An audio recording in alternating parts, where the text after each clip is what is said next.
Welcome to the podcast Rise and Play. I am Sophie Vaux, your podcast host.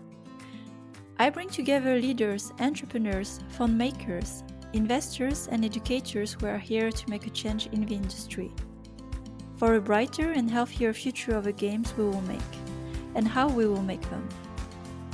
We're here to start a conversation because listening and asking the hard questions is sometimes enough to inspire change in us, to take the leap too. Let's begin. Today, I'm super excited to have with me Annina Salvén. So let me introduce you more about my guest today. Annina doesn't have a usual story, that's why I wanted also to share more her background.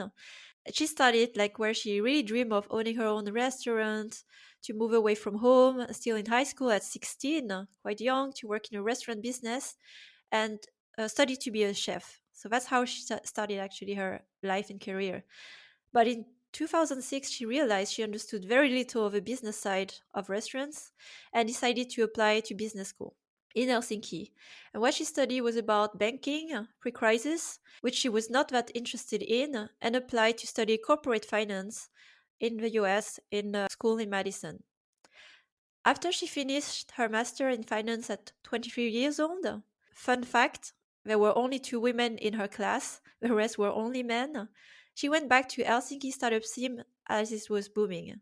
And after a job in startup consulting, so to create the finance department, raising capital and valuation, she's today the CFO at Next Games, a game company based in Helsinki and a public company. So hi Annina, super nice to have you. How are you today? Hi, Sophie. So nice for you to invite me to your podcast. I'm really well. It's, sun is shining, so it's a good day. Yeah, it's very hot days. In Berlin as well, it's very hot. I heard as well it's very hot in Finland these days. Yes, Very hot.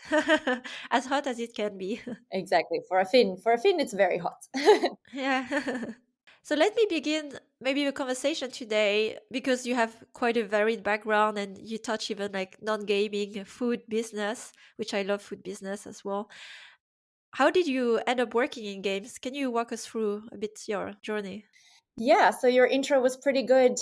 Basically, back in 2012, I ended up moving back to Finland from the US. And I started working a lot in the startup scene. So, kind of Slush was having its first successful events. The first Slush I ever went to, it was like 50 people and pretty small and, intimate, but with great investors. So, really working with sort of a lot of startup companies, and I kind of had a focus on tech and sort of medical companies as well. That was sort of my portfolio at the time, but basically helping companies invest in the sort of value intangible assets. So assets that aren't, they're not physically existing, they're virtually going to be created. So how do you put a number on that? And within that kind of company I was working with, Teemu, who's the CEO of Next Games, he had reached out to them. I don't remember how he got the recommendation, but he reached out to my boss and the partner of the firm at the time and was looking for kind of financial support or finance help. And then they had gone through, I believe, some of the more top tier, like there were a couple of partners ahead of me or above me in the organization. Then eventually the partner called me up and said, hey, listen, Teemu hasn't been pleased so far with the people he discussed from our company, and I think you're actually going to be a great fit because you do get tech and understand sort of the gaming business and things like this. You played mobile games, and so that's sort of how I initially met with Teemu, and then we had a meeting, and then he said, yeah, she gets it. So he said, okay, I'll work with her. And at that point in time, I was just kind of hired into Next Games as a consultant, really, to work on, they had just launched, I think, Compass Point West at that time, and No Man's Land wasn't even released yet. That didn't come until 2015. So I started working with them on their first mergers and acquisitions transaction, and sort of like with setting up how No Man's Land was going to be successful, worked on the finance with them. And then pretty quickly, Teemu said, hey, how about you come work for us full-time in-house at Next Games? And yeah, it was kind of, let's see, an exciting thing at that time. I had multiple offers where I could have been going. I was offered to become an equity partner in the firm that I was in the consulting firm. And I had another offer as well on the table to be a CFO. But then, and the situation with Next Games at the time was that there was about 6 months of runway left. So the company was not financially on in any way, like on really stable grounds before, of course, the release of the first title. But, I've always been a person, I found it like super exciting. It wasn't terrifying to me at all. I thought it was exciting, and I thought this is going to be easy to turn around, like no problem at all. And we did, so, and I thought at the time, I kind of come back from the US. I was still living in a 1-bedroom apartment, like rental. I was like, worst case happens and everything fails, I can always go back to be a waitress and I could still pay my rent. So it felt like there's sort of zero risk. There wasn't any skin in the game in that sense for me at that point in time. And I felt, if you're ever going to make the leap, you have to do it when you're young, because when you're married, you got kids, it's not the same as saying I'm going to step away from a well-paying job. So I just figured that's going to be exciting to do, and haven't regretted it at all, of course. So I love the thinking you had about like your worst case scenario. You are talking actually very clearly about it and what bad can happen. Just accepting the fact, and I think it's something to acknowledge because you are have high studies, a big career, and it's okay. I can go back to doing waiter job, earn money, and I think this also is a way of thinking where then you are not making decision based on fears but more by opportunity, and you accept already the outcome if it doesn't go well, that you already accepted this outcome. So I think it's amazing to have still this thinking when you already in a high position. That's impressive. yeah, like I try to always think that way. It's like, I think too much people are so afraid of, I wrote a post even about the fear of other people's opinion, but in general, even our own opinions, what will it look like if I fail, Mhm. if things don't go the way? And the truth is, like, you pick yourself up. I've done it so many times, it's okay. You fail, pick yourself up, you do better next time. That's the worst that happens. Yeah, and I have a similar thinking, by the way. That's why it's really funny to listen to you because that helps actually to just make bold decisions and not, again, be held back by your fears and what can go wrong because you already accept it, what can go wrong and you're fine with that. Yeah, I feel like in what you say, like really this spirit, like you live once and live fully, because you have just one life and make it count. absolutely, 100%. And I think it comes, or I've spoken about like how I think sometimes these decisions can come more naturally if the background is that you've always had to fight for it. When it was never Mhm. easy, that I think that kind of thinking is easier to adapt to, because it feels like, well, if anything was never handed to me, if you take that away, then what does that matter really? How bad is that? It's not that bad. Yeah. I will come back a bit later on that, like these things you have to fight for. And I think that becomes then part of your identity as well, how you approach life. So, here understanding a bit further as well, like about your background and your choice of career, I was curious as well to understand how did you make it like really went further into finance, what attracted you to really, because you started again from business of a food chef and so on. Well, actually, what happened was when I got to the US, and I actually have a funny story about that as well. I had been approved to sort of most of the, so I'd started my studies in Finland and I was approved to most of the studies, but there was one course that I really wanted to take that I had not been pre approved for, which was for these kind of this startup and intangible asset valuation. And I didn't even know the day before school if I was approved to go to that course, because they were looking at my credentials, and apparently no non-American student had ever been accepted into the program, because they were working with Microsoft and Amazon, and we had like Amazon CFO giving us a case and things like this. So, and I guess I didn't get that when I was applying for the course. I didn't know it was a big deal. Sometimes it's good to be naive. So then eventually I was just kind of annoyed waiting, like, well, could they now tell me? And then I got the email that said, hey, you got approved and you have to be at 1 p.m. or whatever for the intro class. And so I was like, oh no, I'm starting business school. And it was hot. And I'm in hot pants and a t-shirt, right? Like, I didn't know that school would start today because I didn't know if I was approved for the course. And I'm looking and I like have 10 minutes to run to the business class. So I run there and I'm thinking, all these other people are dressed up, in this master's program with like suits and stuff and like nice shirts. And I'm just going to go hide somewhere and no one will notice me. I'll say nothing and just kind of like go in a corner. And of course, the teacher's like, oh, and then for the first time, we have a non-American student who's like brilliant, going to be joining us for this course. And I'm so excited to have her here. Like, Annina, can you stand up wherever you are? And of course, I wanted to die. Like, I wanted to absolutely die. But I was like, okay, well, we're going to stand up and do it. Right. And then I think that kind of start just feeling 150 people looking at me. And I looked like an idiot, of course, in comparison to them who had like, were nicely business dressed. And I looked horrible. I think that made me work so much harder in the beginning of that course because I was like, now I have to prove to everyone I'm not stupid. I'm actually smart, and I have the capability of working in finance and with startups. So I think I put more effort into that than maybe I would have done otherwise. I don't know. And so then that got me really, really intrigued into that area. And I got thrown on these super difficult but very excited kind of projects in there. And that's where I think then my stronger passion towards finance started happening, because I had really not, before that, it was like the means to an end. So it was like, I have to understand finance and business so that I can get this restaurant, so that I don't make these mistakes that people do when they start up Mhm. restaurants. So I have to understand how business and money works and how you do all these things so I can do what I really love, which is run this business.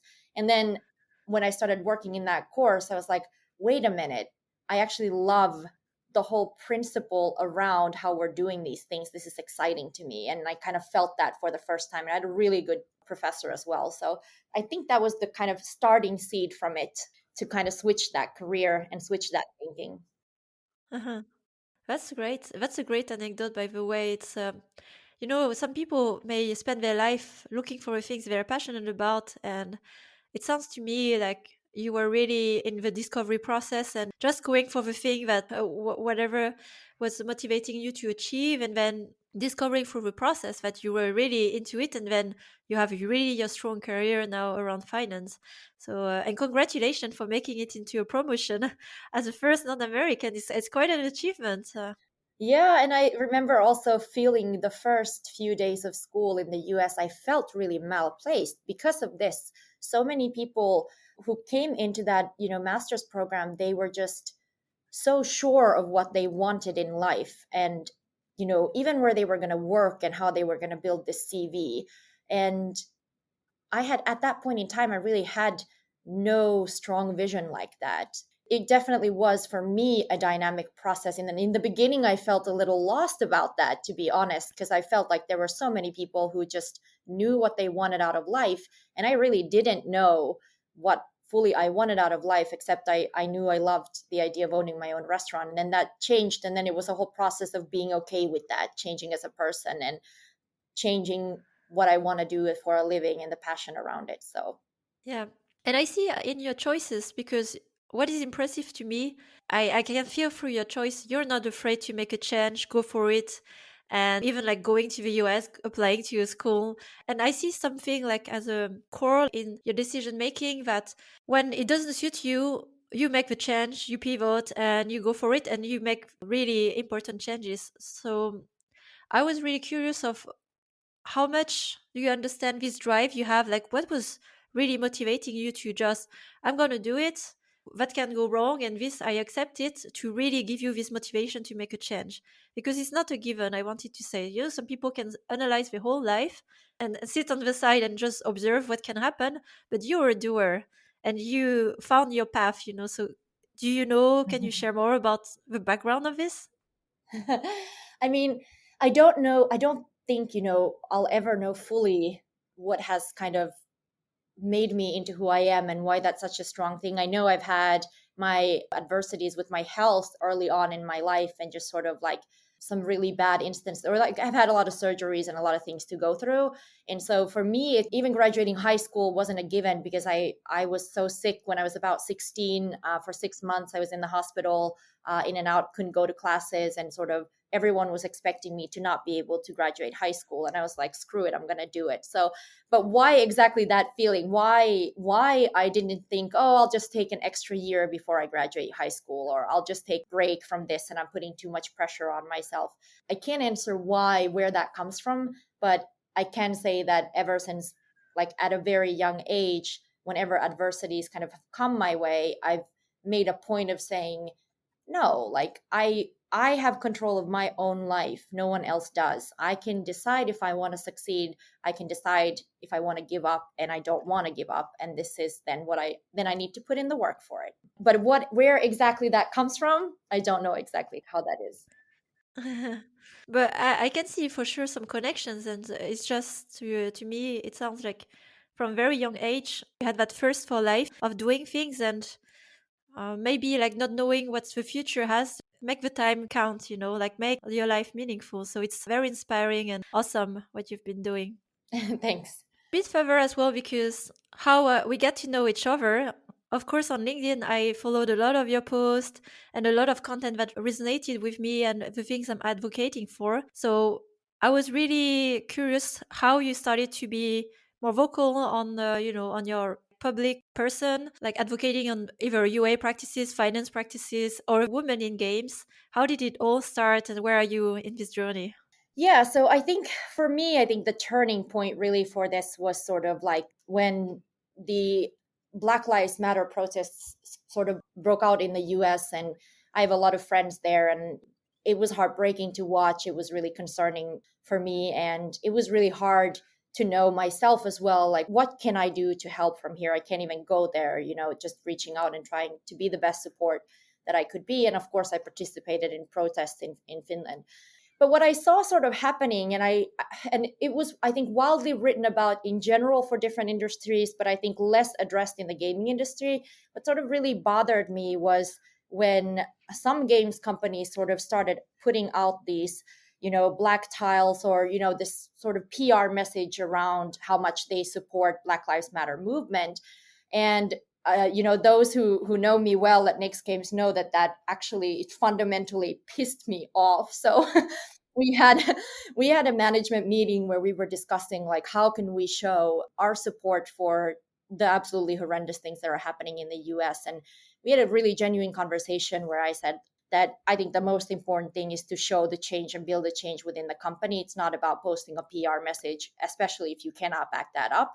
And I think my main issue with the posts that were kind of floating around was that everyone in gaming, I'm going to say everyone, but at least all of us in gaming know that there are severe issues. You look at the BIPOC community, you look at women, you look at the lack of diversity in leadership positions, even in middle management, especially when it's coming to founding companies, right? You have a very homogenic kind of pool of people who tend to get the same roles just switching from one company to another. And there's very little movement in that. There has been absolutely horrendous like cases of sexual harassment for multiple companies that are being addressed in one way or another, but these allegations are popping up left and right. So to me, it felt like this is just disingenuine. I'm 100% sure the companies didn't mean it that way, but it felt to me like really, really disingenuine that we're not having a conversation about this. That's not where the starting point is. We aren't sitting down with all of these game companies who have hundreds of millions of dollars, if not billions of dollars, and saying, we're in a position where we can change things. How do we do that? That's not what we're doing. We're not even willing to discuss a lot of these issues. We're pretending they don't exist. And then we're posting on social media kind of this generic message of support. And that hit me to the core. I don't know what it was about that, but that really, it just sort of hit me to the core.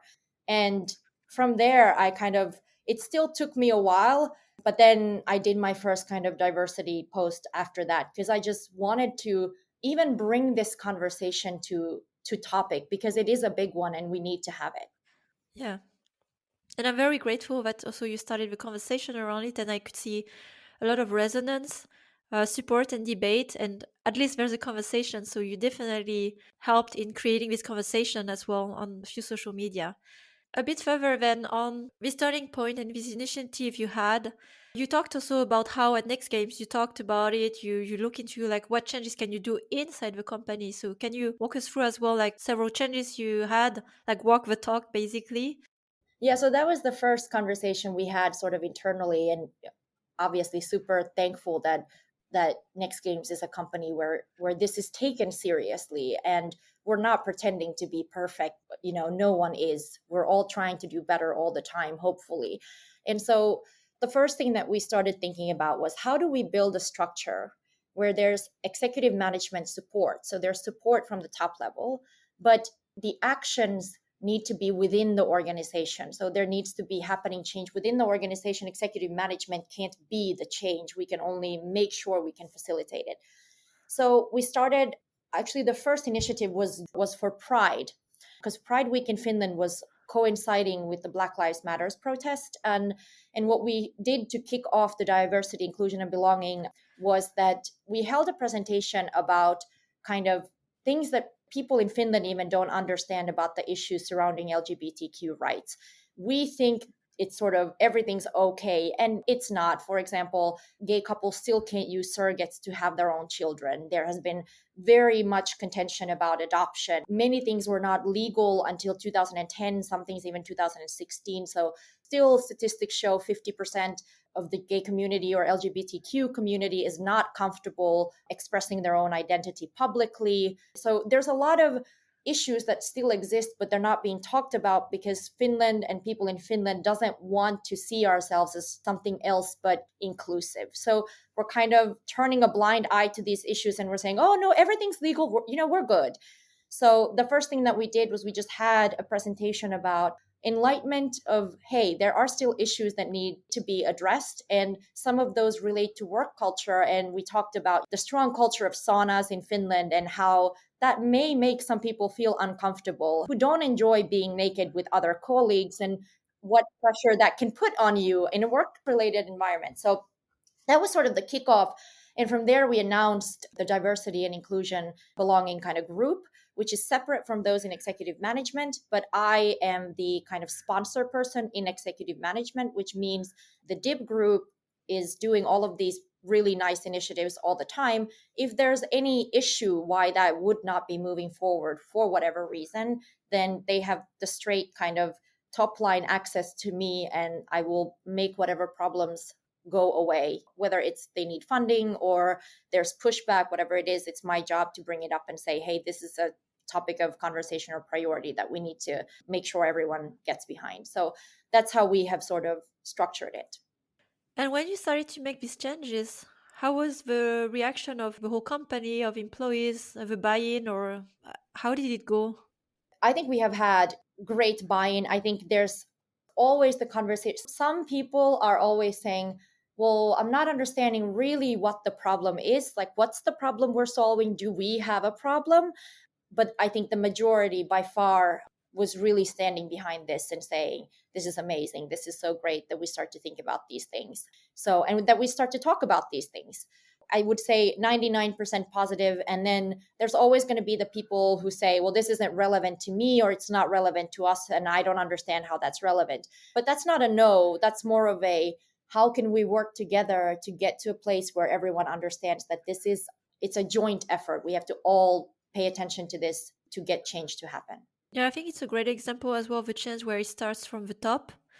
And I understand here that whether you were the initiator of a conversation or others were also concerned, you needed really as well like alignment on the leadership to make it as an important topic. And how did this conversation go? Was it like really you were supported from day one, or it needed like more convincing, I don't know, data or whatever to support like that's a strategic position for us as a company? Yeah, I think for us it was incredibly easy. I'm gonna say that I think there was in one way, and that's why I'm also saying like why it's so important to discuss the issues of this in leadership as well. Is like many people have commented that it feels like a relief that there's a woman in executive management. And so I can imagine how it feels for people who don't feel like they are being represented in executive management, because that's still the truth for many, many people in gaming Mhm. and in the companies that they work for, including ours. And so to not have that relief feeling of thinking there's somebody there who will understand my voice has to be so difficult for so many people in the gaming industry. And I think for us, that wasn't a hard sell, because Teemu has been with me on this journey of being a young CFO and listing the company And he has seen and been present for many of the struggles that have been directed towards me. So when I brought this subject up, kind of really in a manner where I said, I think, we should do something bigger, he had already actually brought it up himself with our people and culture. We kind of came from separate angles at the same time with Black Lives Matter. And he really was like adamant that we need to be doing something. But of course, he was like, well, who am I? What am I going to say? Who am I to say? Am I not part of the problem? Kind of thinking, kind of jokingly. That's why I think he's been such a great role here, because he is so enabling for this successful change to happen. And that you have to have a CEO that supports this and believes this cause for sure. Yeah. And I think that's great that you were aligned like this from the beginning, that as a CEO, that he really cares about the topic, and as well having you in the executive position to also show, or talk about the struggles, the challenges, and all these things. It's a great case here, an example of how it becomes, again, a strategic point in the organization when the leadership really cares about it. So I hope it inspires also other organization and leaders listening here, that it starts again from the top if you really want to make a difference. Yeah. Yeah, I would definitely say that at the end of the day, it has to start from executive management saying, even if you have an executive management that isn't diverse, then it at least has to start by saying, we know we're not, and we're going to do our best nonetheless to create change. But you have to be able to first say that out loud. You have to first be able to say, I understand that who I am or where I come from, I cannot relate to what many of you are going through, but help us understand how we can create change so that you feel comfortable working for us. That you have to start there.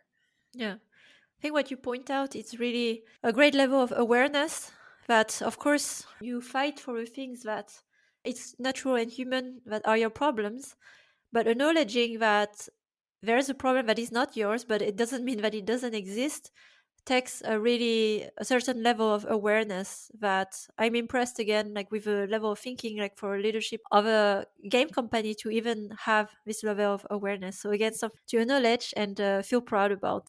I don't know your CEO, but it sounds like a great person. He's absolutely a great person. And I'll say that as well. It's sometimes with sadness that I think about the fact that I could have never probably made it to where I am today if it wasn't the support of the CEO and the unconditional support of the CEO and the board. Also the board members, I want to mention those that I have gotten. But the world is the way it is. So I think, again, from their part, that knowledge and awareness to just have this absolute faith and unconditional support for me has been really incredible to see. So, and I think that's another sign of the fact of how important it is that it starts at the very, very top, because you cannot enable change if that support and that belief doesn't come from the very, very top. Yeah, agreed. And now a bit further to you, Annina. I was curious as well because you have quite a big position, a CFO of a public company, and I was still in Finland when that happened. So that was a big event locally, like, wow, game company doing an exit. And then I was at Rovio, and Rovio came a little after. So how do you organize your life, your work responsibility? I was more curious, like, how do you manage your time? So of course it's not perfect, and those who also know me know I've struggled with periods of like complete work stress and burnout and all those types of things. I think you have to be aware that that is something whenever you get into these executive positions that you're going to have to deal with. But I have tried to sort of identify those things that are the sacrifices that I have to make, and then identify the things that I never want to compromise on. And what I mean by that is, if you compromise on things that are incredibly important to you, whatever happens, you're going to go down in life and be bitter about it. But then on the other hand, if there are things that you're willing to compromise on that weren't that important to you, then you always feel like you win no matter what. But you have to have, as you mentioned earlier, you have to have very strong self-awareness about what is it that you're sacrificing. So when we started the IPO and the process, when I was the CFO for Next Games, or is the CFO for Next Games as we start this process, at that point in time, I really had this thought of like, is it incredibly important for me right now to be in a stable relationship or get married? And I was only 27 at the time, and I just came to the conclusion that it's not going to be a priority for me. I want to see and explore where this journey is taking me. And I'm willing to do that at the cost of the fact that I'm not going to probably find the love of my life in the next year or 2 years, because I will be putting all of my effort into Next Games and I will be traveling. And so instead, I made that experience this incredible journey of seeing the world. So not only just, of course, traveling with Next Games, but then when you get the flight points and all these types of things, I would extend my trips, and I would, if I had a meeting on a Monday, I would pay like whatever the difference of the fees to fly on a Friday and spend the weekend somewhere, or, so I was so blessed that throughout that journey, what I instead got to do was see my friends get married in Chicago, see my friends get married all over the world. I've been part of incredibly important events all over in Milwaukee, with all the people I studied with. So I would make these detours from any kind of work trip. And I felt incredibly blessed that I have been able to do that, because how many other people can just on a few days' notice fly in for a wedding, right, to the US? So that's been, I just had to kind of decide on these things of like, how am I going to create an experience that I love while I still have to give up something else? And that's kind of how I try to keep my life in balance. You mentioned a few important points I'd like to take a step back on. I think the first thing is that's why I'm so happy to have you on the podcast. These choices and sacrifice you talk about that sometimes we do have to make. And yes, it could be felt as a sacrifice, but when you have clarity on where are your priorities of life now, then you can turn it around, like really enjoy yourself. It's for that time. So I think the first really thing that, of course, comes a lot in the mind of women that grow in career, especially the executive position, is am I trading for personal life, family life, or am I going for this? And one thing is really, I wanted to say as well, share with the audience based on my personal experience, is really listening to yourself and embracing to be yourself and not feel sorry for what you love, of what you care about. Because the reality, there are a lot of expectations also of society. Expectation of family, that's normal. They want the best based on what they have seen and known of your friends around. So there's also pressure. And I have to say, also as women in executive position, there's not always some support, and there's this expectation of if you choose a path more with the work by yourself and move away for a moment of a personal life, there will be, of course, judgments, opinions, the question like, oh, is it not the time for you to settle, or why are you doing this? So it really requires an internal strength and clarity of why you make this choice and feel good about it. So I think it was really important as well. Thanks for sharing. But I made similar choice in my 27. I moved to Berlin. Actually, I could have gone on with the house, the husband, a family, and everything. But I was happy with my choice. I felt it was not the moment for the stop, or let's say the moment to settle. So it takes courage and clarity. And another thing here is I'm again very inspired that how you make it really as an opportunity and enjoy yourself. I think that's what is really important in the end through the process. And there are opportunities sometimes that really are once in a lifetime. And the worst that can happen is the feeling of regret when you actually made different choice. And then you cannot take back this moment that where you could go all around the world and do these amazing things and trips you've done. Yeah, and it's so, even in hindsight, it's so important to have that honest conversation with oneself, because I remember thinking when we IPO'd Next Games, that no matter what happens to this company, in good or bad, the end of this experience has to feel for me like, my gosh, I'm so proud I got to list the first mobile games company in Finland. Yes. It can't be the rest of the outcome. It has to be the process of doing it. And I think that's where, as women, we have to be very honest about what's making us happy at a particular point in time. And again, I think a huge range of different opinions of on this is allowed. I can also say, like, surely it would have been totally fine for someone else to think, no, I'm gonna IPO, but I'm gonna be at the same time, get married and be a mom and have kids and do all these things. And I think that's completely fine as well.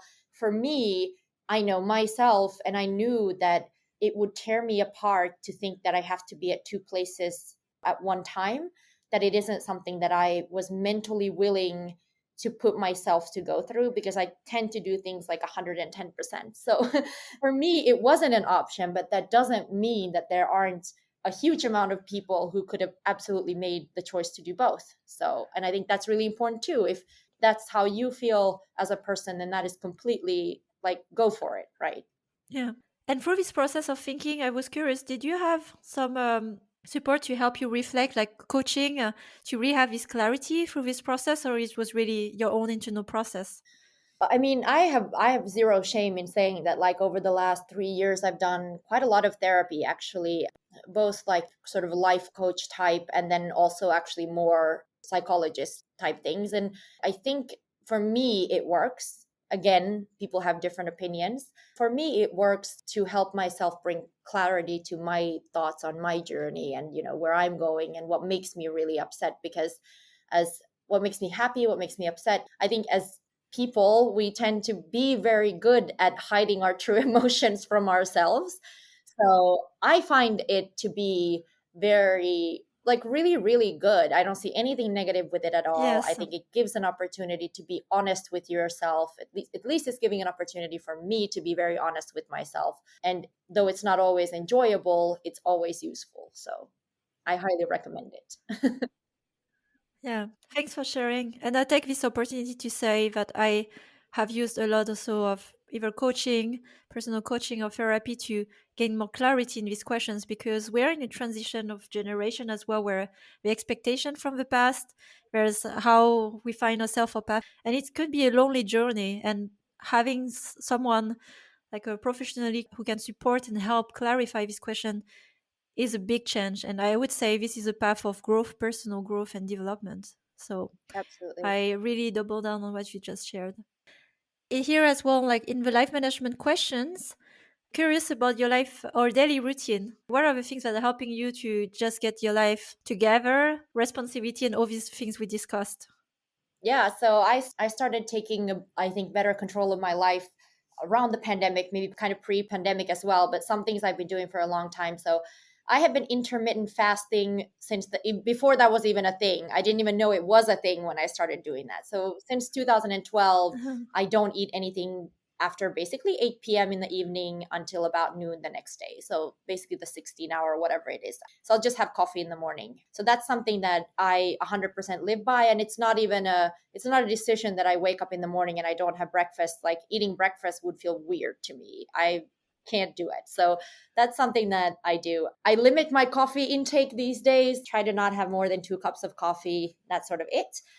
Then another thing I sort of stand really hard on is I do take 10,000 steps every day, and I don't care what the weather is. That's it for me. Was almost like a mental exercise when I Mhm. started it, because we live in Finland and these days it's great when it's summer and the weather is beautiful. But like, can I get my mind to wrap around the fact that when it's a blizzard out there, that I still go out and I walk and I get my 10,000 steps. So that was a challenge I put for myself like January, February this year. And I was out every day doing 10,000 steps. And those who live in Finland know that we had incredibly cold days, like -26, and we had some crazy snowstorms, and we've had some insane weather. And people have been laughing, at my Instagram. I sometimes post these videos when I walk and like the storm is just like coming my way. But it was just something I was like, this is both a mental and a physical thing. We're in the middle of a pandemic. I want to be able to move my body to feel great about it, and mentally to look out and say, it doesn't matter what the world throws at me, I'm going to get my 10,000 steps, has shown to keep me really, really sane. So that's something I enjoy doing a lot. Yeah, great. Thanks for the tips. I hear that you have quite a strong, I think, routine and discipline, which is really hard to have personally. And that's the key, I think, of changes as well, like creating good habits and following through. So, good inspiration as well of routine. Because we see a lot the outside, of people and how they Yeah. organize, but there's a lot of work as well behind the curtains of how you manage your life.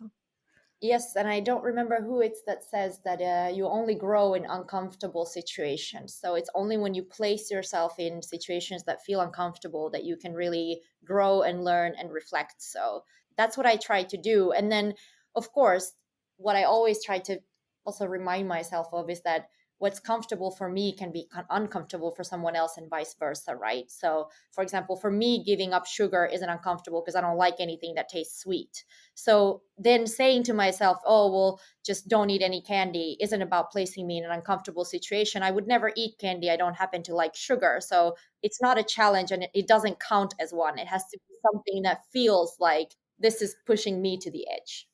And a bit further than on your personal values, I wanted also to touch upon on the topic really also related to maybe difficult situations and moment with Next Games where you had to make a hard decision and related to your personal values, how it went for you.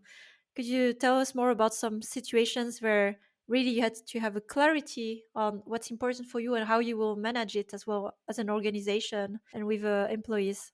Yeah, so everyone at Knicks games knows that I'm like a straight shooter, very much so. There won't be a situation where I wouldn't speak my mind. So you never have to be worried about that with me. I definitely say my opinion as it is. There's no second guessing in that. But for me, some of the strongest values, also not just as a CFO, but as a management member and a member of executive management, it's super important. I feel like to have high integrity and honesty and trust. And so I think sometimes, and especially in gaming, but in many instances, that can be confused with not being able to make hard decisions. And they're two very different things. So, for example, it's not a secret that Next Games had really difficult financial struggles back in 2018. And as a result of that, we had to start consultations, which is a kind of legal Finnish term, but basically we had to let people go. And we had to let a lot of people go. We were almost 176 people. And we had to go down to about, I think at the end of it, we were Yeah. about 115. So that's a lot. And what I remember at that point in time was we have caring, curiosity, and courage are the values at the company. And I've really thought about how can I apply this while making these sort of hard decisions. And part of it was I remember thinking we were working overtime with the finance department to get the numbers right. So one of the worst things that you can do is that you don't rip the band-aid off. You say, oh, well, we're going to let go of a few and then we'll again start the whole thing over and let go of a few more. And then you again start the whole process over and you keep kind of cutting up this wound that's never healing. And you see it with so many companies. So one of the things was that I thought I'm not going to compromise on when I present what the numbers look like. I'm going to give this honest opinion on this is how many people we can be. And it can sound terrifying, but that's what the numbers are telling us right now. And that's more fair than going back and forth and try to sort of let go of as few as possible. So that Mhm. was like one of the things I started doing at that point in time. And the other thing was, I did not want to leave Next Games under any Yeah. circumstances. So, first of all, I wanted to show up every day by the coffee machine so that everyone can see my face. And if there's disappointment and if there's anger, then I'm here and I'm hearing you. And I get that. I'm not going to hide away in an office somewhere and no one ever sees me or speaks to me. Like, I'm right here. Mhm. And all of this disappointment, all of this anger, everything that you're feeling, Yeah. you can reach out to me or you can come and talk to me at any point in time about that. And I think everyone in executive management did that. Our CEO did it. Everyone did that. And I feel like, I mean, that's courage and that's caring to say we're here. And we started doing management Q&As, which was people could anonymously ask us questions and we would answer all of them no matter how hard they were. Sometimes we had to, sometimes you have to rephrase them. Like if it's about a person or something, you can't really Mhm. exactly read them the way they are. But that was something I read in a book about Yahoo, actually, a really good book about Yahoo, that they had done these management Q&As during a tough time and they were really appreciated. So we had a conversation about that and we started doing management Q&As as well, and they worked sort of really well. And then the other thing I really wanted to stay at Next Games to prove to myself and to prove to everyone that I believe in this company. A struggle is just a struggle. I believe in this company and we can turn it around and we can make it successful. I think a lot of times when there are hard times in companies, what you do is you hire an external consultant or somebody who comes in and just kind of makes the decisions for you. And then, you can place all your hate on them, and then they leave when everything's Mhm. done. And then executive management Yeah. kind of says like, oh, well, it was, Boston Consulting Group or whoever, who decided how we're going to be doing this. And we're not, they said this needs to be done this way. And you kind of step away from that. And I had been part of that process as a consultant for another company that was going bankrupt. And I was the consultant who handled the bankruptcy. And so for me, and I think for all of us in executive management, and them included, we were like, that's going to be a no-go. Yeah. We want to create this feeling of, we understand that things didn't go the way that we wanted. We made some mistakes. We're going to fix all of this, and we're rebuilding together. And we're all standing here strong after this, and we're going to do this together, and we're going to write it out. But I think particularly for CFOs, one investor told me, I'm not going to mention who it was, once we had raised additional capital and got the company back on its feet, said that the world has two types of CFOs, Mhm. and it's filled with those who are fair weather CFOs, but there are very few who have kind of the courage and the balls to stay and rebuild, and that skill set is actually incredibly unique in this space, because most CFOs want to go into a company that's on a growth path, and they just kind of ride that wave instead of saying, hey, I'm going to get my hands dirty and rebuild this thing. But I get a sick pleasure almost out of doing that. I really like rebuilding things, and I like making things better and improving them. So I've enjoyed the process, even though it was a tough process. I think professionally, it's been a lot to learn, and I found that really interesting. It's really a great example, and thanks for sharing it into details. Really, a phase that is so difficult, what you call consultation. And I've been through some waves as well. Like it happens quite often actually in game companies. And what I take away from this is really, if one word I take away is really courage, because the courage to take responsibility. I think you, as a leadership team, you took full responsibility. You were here, you were not going away, you didn't externalize it, and you went through like the whole journey, even in the low times, and also the courage to show up and to confront. Of course, it's never easy. There's a lot of anger, frustration, and it's normal, and not run away. So again, great example as well. And you live your values, and that kind of example shows how much, as well as Next Games, you really live by your values and your personal values as well yourself. Yeah, absolutely. And these processes, they're always hard, and there's no way of doing them perfectly. But I think the most important thing is that you can at least walk away and saying, holding your head high in a way where you said, okay, by the end of this process, I feel like I've carried the responsibility of this burden. I didn't hide and I didn't disappear. And I think that's really important if you want to rebuild a successful company, that you do that. And let's dive a bit further in the topic that we have talked a bit about it, but it's also important always for me on this podcast, and particularly like diversity and inclusion. And we touched a bit upon it, but I wanted to understand more from you. Although I understand you also made initiative internally at Next Games, what are the challenges you meet and the resistance you meet on the topic, especially now you've been more visible and vocal about the things you care about, so not inside the company but outside the company, and what are your thoughts, opinions about it? Yeah, so I think it's such a deep rooted problem. And what I kind of always want to say is that the problem why this is so deep rooted is that we are not sharing the same reality. And that makes problems incredibly difficult to address. So even if you think about an industry like banking, who is horrendous in many ways, they never pretend they're not, right? Like even during the financial crisis when Goldman Sachs got caught that they have been spending money on prostitutes and like had whatever 14 Lear jets Mm-hmm. parked on the top of their building, and their CEO takes their own elevator to the top floor, and like all of these things, banking in a horrendous way kind of often comes out and says, well, yeah, but this is who we are. We are this in banking. And now there's some shift to Mm-hmm. being something else, and they're making an effort. But the issue with gaming is, gaming isn't saying, yeah, this is who we are. Gaming is saying, we don't have a problem. And that is Mm-hmm. very, very different. So the first step that we need to get to in gaming is to come to a place of recognizing that we are not perfect. We have issues, and then at least make the decision on whether or not we want to resolve them or not. But at least get to the place of agreeing where we stand as an industry.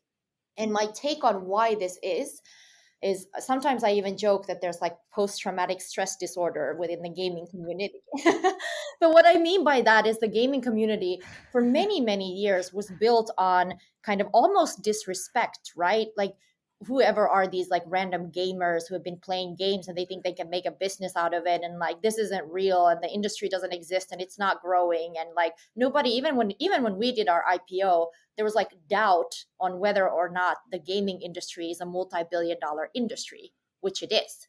And so I think when that change shift happened somewhere in 2016 17 into, oh my gosh, gaming is mainstream and it's a massive multi-billion-dollar business, now there's built in this kind of protectionism. So now that there's acceptance, we're all kind of saying, don't come for me. Like, don't come for gaming. I've been there. I've been when everybody came for gaming and it wasn't like a real job and it wasn't like a real hobby and it wasn't a growing industry. And now you're trying to come for me again and criticize who we are, and I'm not going to let you. And that's why I call it post-traumatic stress disorder, because it's triggered by a Mhm. previous feeling of perhaps disrespect or disregard or not being mainstream or not being kind of accepted as a real industry. So you fought really hard to get to a place where this is a real industry and it's accepted and it's growing and it's huge. So someone coming and now telling you you're not perfect is hard to hear. But the truth is, we're going to hear it. And it's either the rest of the world that turns around and says to the gaming community, what the hell are you doing? Or it's us who volunteer this conversation and say, hey, we know we're successful, but we're not perfect. And we got to start this conversation now because we want to get to a better place. So I think we shouldn't be afraid of challenging topics in gaming. The fact that we are now a massive industry doesn't mean we can't talk about the faults that exist in gaming, because surely there are faults in Mhm. gaming and it's not dangerous. We can fix them, right?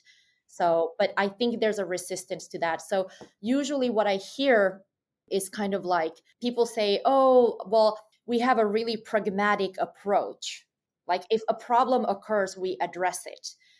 And this is such a cop out, because it's like what you're doing is you're putting responsibility on a victim, whether it's or survivor, whichever you want to say, but somebody who has been faulted or been treated wrong or with disrespect, you're putting responsibility for Mhm. them on them to bring this up and resolve this, rather than looking at yourself and saying, how am I building a culture where this doesn't happen to begin with? Or how can I prevent this from ever happening? So, this pragmatic approach that companies take, to me, is a complete cop out. It's the same as saying, oh, well, no women apply for our jobs. Oh, we just don't have non-Finnish people applying for our jobs. Well, I don't know. Did you write your application looking for a dude in Finnish? Yeah, I bet you don't have any women or Mhm. non-Finnish people who apply for your job, right? Yeah. So, and a lot of that is really clear. Some of it is more, I would say, hidden, really well hidden under the radar stuff, but it's obvious that it's there. We're just not really ready for a conversation about it yet. Yeah. There's so much to say about it. It's a very complex topic, and I do see the resistance. And I think, like you already pointed out, some key reasons for it, where again, start with awareness, like admitting as well that there's something, and also openness for change. Because of course, the ones benefiting from the system at the moment wouldn't want to change, right? Why changing if everything is fine from where they're sitting? Yeah, and I think my other biggest pet peeve in this is the term veterans, which drives me nuts. Hmm. This whole concept of veterans in gaming is like driving me crazy, and those who know me knows that I have been criticizing this term since even way before this, like back in 2015 and 16, Hmm. because it hits so home as a woman in finance.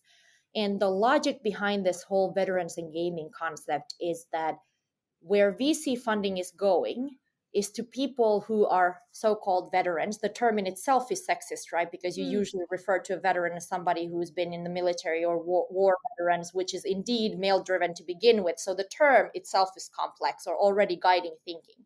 But even if we step away from that, because you can't have female war veterans these days, of course, is this idea that in order for you to get funding, you have had to have had something like 10 or 15 years or multiple companies behind you already where you worked at either at the executive level or you've already raised capital before and you have this kind of deep experience.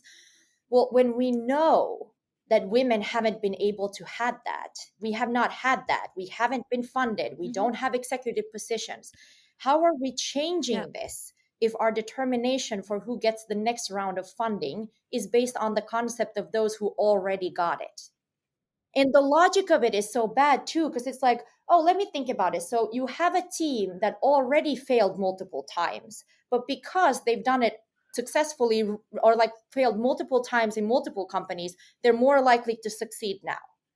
That's like the logic behind it, which Mhm. to me isn't logical at all. Because it's like, listen, it's failure is great and it is a great like backbone for creating success. But on the other hand, if I think about Mhm. myself as potentially being a VC, like somebody who funds could give VC funding in my 40s or my 50s, I would think that where I want to place my money is on the generation that's young and new and innovative and hopefully smarter than me. So I would go to the 20-year-olds, not to the 40-year-olds, right? So that's at least my kind of thinking in this. So I have a Yeah. hard time understanding, Mhm. the full principle behind this because I don't think it's to me it's such a complex term because I do think that it's not an inclusive term, it's an exclusive term. It excludes those who would deserve funding but just didn't play games 15 or 20 years ago, and I find that to be very, very problematic. So, what you just shared, I'm really happy also that among the guests in this podcast, I have talked to women that are creating funds for marginalized community as well, more focused on female founders, or at least where they marginalized communities among the key people in the leadership, and also a founder of a coding school as well, giving priorities to more diverse people that are younger from different culture and backgrounds. So I'm also optimistic in this change. There are initiatives and there are people who really want to do something about it. And I believe this initiative as well, hopefully a decade from now, will really support and like more education, also more actually investment funds run by women will help a lot to give more attention to this. And through this topic, really, I wanted to understand if you yourself have experienced these challenges, like all the things that you talked about, challenge of when you are not a veteran in game or a woman in game, that you have experienced yourself, if you're willing to share a personal anecdote. Absolutely. I mean, massively, right? So there was a lot of doubt in the beginning when I started at Next Games. And fortunately, I think the culture has changed, and partially the culture has changed because the people have changed who used to work here. But there was a lot of doubt in general, I think, towards me because I could not possibly, whatever comment I would give in the beginning on something that I found was strange or looked like a not good idea or seemed like weird, then it would always be like, oh, but you don't understand gaming, like you don't know nothing, you know nothing about games, and gaming is completely unique from any other industry in the world. Like all of the financials that apply to every single industry in the world just doesn't apply here because we're gaming and you don't get it. So that was like, Mhm. of course, every time like, all right, well, what do you say to that when you're like, well, actually the same fundamentals apply in gaming as they do everywhere, but okay. So that's something I had to face. But then also I think the assumption surrounding who I was and what I did, I can tell you two terrifying anecdotes. So the first anecdote I can tell you is when I started working at Next Games, we would always have. So I was as a consultant at the time. I didn't work full time for Next Games, and as a consultant, we had a setup with the CEO, with Teemu, that every Tuesday morning I would come in at 9 a.m. and I would sit in his office between 9 and about 11. And we would go through what the weekly financials look like. We would look at the reports, what the situation was. And then I would go back to doing my other consulting stuff. So we just had slotted this like Tuesday morning briefing always for the two of us. And I heard later on that there was like questions and rumors about like who's this woman that like shows up, in Teemu Huhtanen's office always on Tuesday mornings. And I thought, if that doesn't describe the problem of the world, I don't know what does. Because if a man had sat for 3.5 hours in the office, nobody would have lifted an eyebrow. So when I heard that later on, because I was then eventually hired to Next Games, and a lot of the people Yeah. at Next Games were like, she works in like finance. Oh, okay, But the fact that that even became a topic of conversation just like made me pretty mad, of course, but it is what it is. And then the other thing I can tell you is the story about like when we were doing the IPO, we had some sort of like a investment meeting that we were doing, and at the time when we had that investment meeting, there was like a situation where I kind of, I guess, arrived first at the meeting, and there was only I can't remember if it was the investor or the analyst for the investor, but another guy that was at the meeting spot, and he came up to me and he said something like, do you know if there, or is the coffee coming, I think he said, or do you know if the coffee is coming, is the coffee coming? He turned to me. So he thought I was the assistant or like the waitress, basically bringing coffee, and I was the CFO for the company getting listed. And I remember turning around and looking at him and going, I don't know if there's going to be coffee, but I like mine black, no milk, no sugar, and smiled at him. And Oh. he was like completely red. And then of course, the board members and the CEO and all these people, bankers, are coming into the meeting, and I get presented as the CFO, and he looked like, he looked like he wanted to die. And after the meeting, he came up to me and he apologized. And I remember telling him, like, don't worry, it happens all the time. And I remember that he got even more like, just absolutely like somebody would have hit him in the face when I said that. And later on, I have so many stories. I could do an entire podcast on these terrifying stories that I have. But later on, I was thinking, should I have done something to make him feel comfortable in that situation? And the truth is, like, no, listen, if you're that prejudiced that when you walk into a room and you see a woman and your first reaction is to ask whether there's coffee coming, then fundamentally there is something that you need to think about what goes on in your brain, because I think that sets the tone of expectations that I have to face, not sometimes, I have to face this effectively daily, all the time in my work. So that's something that still makes me sad, but at the same time, it's, Mhm. and Finland is by no way excluded from this. Those who think Finland is like the beacon of equality and, we don't have to face these issues I urge you to become a female CFO, because you will very quickly see that that is far from the truth. Yeah. Thanks for sharing these anecdotes. And I've heard many as well when I was part of Women in Games in Finland. And little I knew, because of course I had only my experience, and I was okay, I would say, so far, but the reality is far from just your personal experience. I think it's important to acknowledge. And back to the comment, like, should we feel sorry for this? I think no, there's some responsibility, of course, to be taken, and education and awareness, like all this bias we have, where women belong in a room, and what kind of position they have around the table. Yeah, for sure. But yeah, thanks, Anina. There are so many things I feel we should talk about, and probably when I come to Helsinki, we have to go for a long dinner and talk much further about this. But for today, for the podcast, I like to wrap up the conversation with three same questions with all my guests. And let me start with that one. So, what are the next exciting things? What makes you excited for the next things for you? So I'm for next game side, I'm super excited that we are getting these two new games out and we're gonna grow as a company. And I'm just so excited for the next chapter of next games. Like, that's gonna be amazing, and it's gonna be amazing as a CFO to get to see that part of it. I mean, it's always so exciting to be part of a growth story. So I'm incredibly excited for that. So that's gonna be amazing. Cool. My second question: who inspired you in your journey to be the woman you are today? So absolutely, Susan Kuo, who is the COO and co-founder of Singular. So I met her very early on in my career, I think 2016.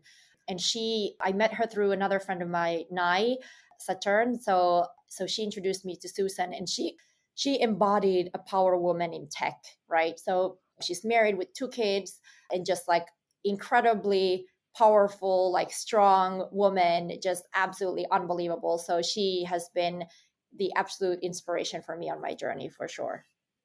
And my last question, if you had one thing you wish you could change right now in the industry, what would it be?